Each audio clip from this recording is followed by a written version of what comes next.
some people might have a problem with the way this sounds, but it's actually very true.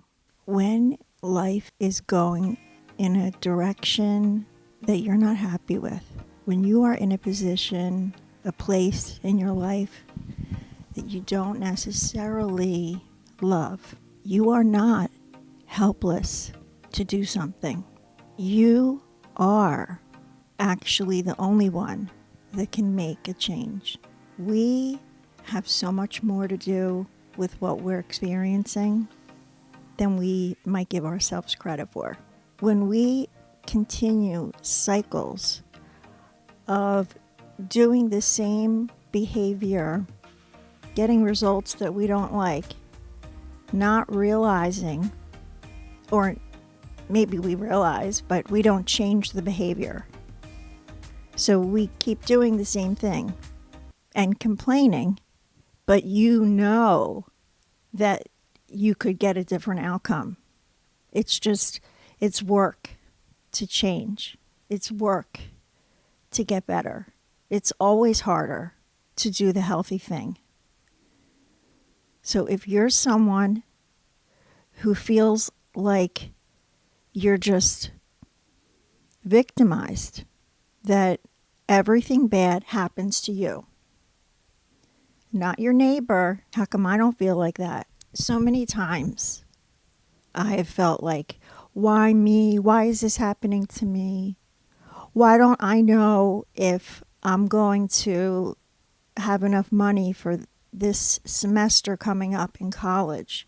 Does everyone else go to college and wonder if they're going to be able to pay for that semester, and that they might start classes and still have to leave in the middle, and that would be all for nothing? If you keep ending up with the same type of non-available partner, it's not an accident, my friend. And I'm not saying this to you as some expert, because I'm not. I'm saying it to you because I've been there and I've experienced those cycles and those choices, those bad choices, and being a victim, and actually convincing myself that there's nothing I can do about it. But there is something, because you hold the power. You are in charge, not the guy that you keep picking, not the wrong guy, not that one that is all talk and then no delivery. It's not his fault. We don't have to keep choosing jobs that don't fit us. Why did we accept it? You know, so many people wonder, why? Why does my stomach keep hurting? They keep eating ice cream the night before, and they know they're lactose intolerant, but they're just like, fuck it. It tastes so good. Oh, what's one more night? And then the next day, it's victim all day, complaining, stomach issues, bloating. And I just, why? Why is my stomach hurting so bad? Why can't I get out of the bathroom? I have to cancel those plans again. And then it trickles down into your social life, your actual communication with others, including loved ones. I have someone very close in my life that I barely see, and they honestly are convinced that all the times that they cancel, it's a good reason. But if you really think about it, all the reasons are because of the choices that they kept making, because the choices they made affected how they showed up that day that we had plans over and over again. I was stuck for a long time for medical reasons, disease. And so even though there were reasons for pain, it became just a perpetual cycle. And it just became my comfort zone, as weird as that sounds, but that's kind of what it becomes. Even though we're not in a good place, it's where we end up feeling comfortable, because we're so used to being there. And then it's really scary to get out of this place of stuck. It takes something eye-opening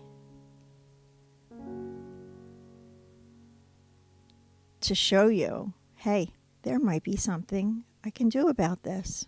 I can try to make a different choice about one thing, have a better outcome, feel a little bit good about that. Enjoy that good feeling, and then perhaps do it again.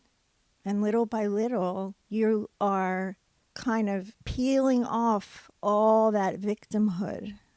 You're shedding it off like a snake sheds its skin, and you're just pushing through to the place where you need to be, where you're happy, and it's true comfort. It's not a negative, it's not a false sense of comfort. It's not a place that's really unhealthy to be, that's going to help elongate your life and give you experiences when you can make the change and even work on that reaction versus response. I made a video about that recently, between when we react versus responding. Because when we respond, we're thinking about what we're saying before we just shoot off our mouth and say the first thing. We're responding. And it doesn't mean just skipping over the feelings that come up for you at first. It's just a matter of the way they're delivered. I say that because usually the thoughts that come up first are usually your intuitive thoughts. And sometimes those thoughts can, no, we'll save that for another video. Never mind.